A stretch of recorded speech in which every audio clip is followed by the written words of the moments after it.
are we going to lose LMP2 from the World Endurance Championship grid?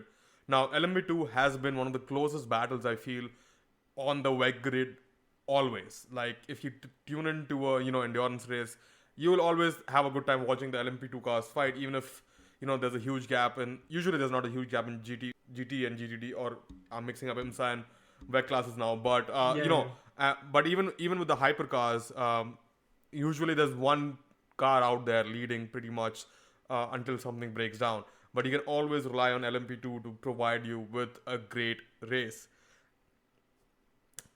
How do you feel about it?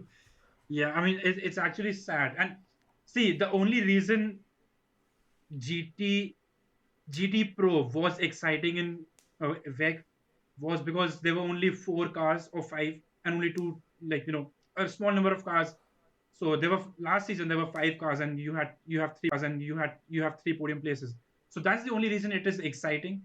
Otherwise, LMP2 with such a long grid is much more exciting, and I think it would be a shame to lose them in WEC, because it's such a vital part of multi-class racing as such. It's multi-class racing. If you have seen it, if you have watched Le Mans and or any endurance race, multi-class racing is absolutely amazing, right?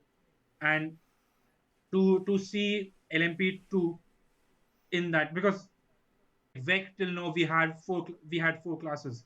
So LMP2 was exciting, and LMP2 were at the start of this season. LMP2 were fighting, uh, For overall yeah, wins. for overall wins, exactly. So I mean, it was exciting, and it will be a shame to lose out LMP2.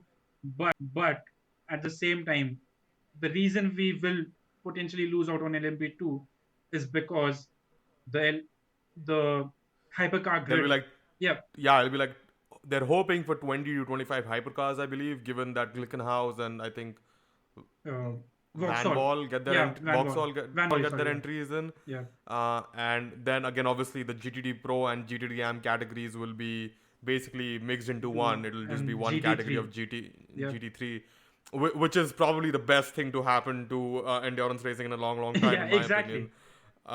So I'm really looking forward to that. But I think LMP2 mixing it in there and just being a grid of its own, because it's not just about the racing, it's also about the people who want to go racing, right? Because then the focus will really be, okay, can we afford a GT3 program? And all these cars which were in WEC will only be a part of all the two ACO series and then IMSA, if you can run stateside, right? Yep. Right. Yep. So IMSA will still have a few LMP2 entries, but then it will just be the ACO European series and the Asian Le Mans series, Yeah. and that will be it. So people like privateers who really want to go racing and go racing in the fastest way possible, which is right now the LMP2 car, that will be taken away from them.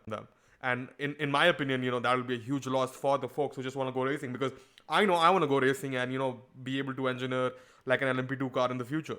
Yeah, absolutely. And I mean, it will be a loss because they will lose out on sponsorship. The sponsorship quote that they like, they right now will race in the biggest uh, endurance racing championship of the world, and we'll race at Le Mans, 100% guaranteed, right? And we'll race against the likes of Toyota and whatnot. Being demoted to the three regional championships just makes their appeal to the sponsors very less, and their sponsorship money very less, and even the drivers that they hire. Like right now, you have all the IndyCar and Formula E drivers, Ex Formula yeah, One ex Formula One drivers. drivers, and all these top people, the premier class of drivers as such, driving in the LMP2 cars, the platinum class, as they call in WEC, right? Yeah. So when you go to when it gets demoted, sorry, regional series, these drivers won't be driving for LMP2. Yeah, They'll they'll yeah. they'll rather take a GT3 seat than an LMP2 seat, right? So it's a great shame for LMP2 as such, but when you look at it specifically in the views of WEC, it's double-sided coin. It's just it's just necessary because of it's really taking the racing often like the endurance racing to a next level given the grid that we are going to have in the future. And why, like, it's not like I don't think anyone at WEC wants to lose LMP2, but there's nothing they can do about it. I think at the end of it, it'll be just the sort of the right now we have the Pro-Am LMP2 Pro-Am class, right? So it will be the Pro-Am grid on the regional championships, and then they'll fight it out for basically prestige to get selected into Lemo, because Lemo will invite these. Yeah, Le Mans is the only race that will have LMP2. I think the article said that Le Mans will reserve 15 spots for LMP2 cars in the future. And obviously, we're talking about this in the 2024 timeframe, not in the 2023 timeframe, because we won't have as many cars on the grid, LMH cars on the grid, and the GT class will still not be GT3 until 2024. Yeah, exactly. So I mean, it's a great debate, but it'll be it's not. I mean, it'll be a shame for LMP2, but we get to see hypercar action and in GT3 action among the biggest manufacturers on the planet. So I really hope I really hope Glickenhaus and Van Wall get through. They get their whatever licenses, whatever they call it, and then they get to race in the LMH category and in IMSA in the GTP category, right?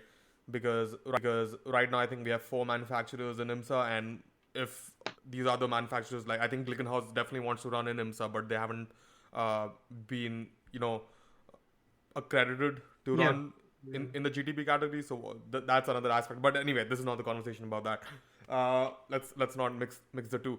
But here's another idea, right? So right now we have the Fanatec GT World Challenge, right? They have the Endurance Cup, the Sprint Cup, and then they have the regional cups all over the place. They have the European, the American. I don't know if there's an Asian one. I'm not sure.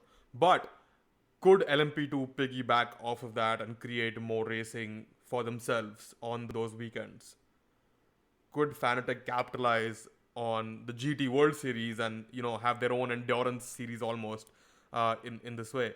I think there is an opportunity there for whoever's running the series. I think it's like Fanatec AWS, but I'm not sure who the promoter is. But it's a great opportunity for that promoter who runs the the Fanatec GT World Championship right now to capitalize on the lack of an LMP2 calendar, like a WEC LMP2 calendar, and move it on to and club it with the different GT series that they're running right now, and provide more racing action for the fans and more racing for the private teams that want to go racing.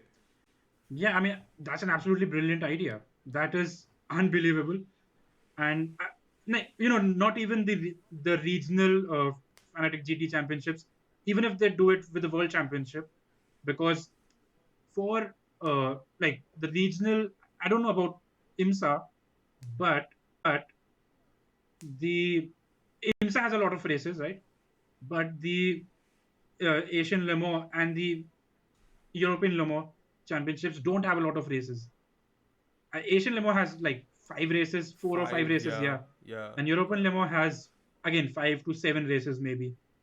That if, as you said, if Fanatec GT Championship gets LMP2 to race with them, it changes the whole thing for LMP2. They get a lot more race weekends. They'll get sponsorship money for that. And it'll be great for motorsports as a whole. Exactly.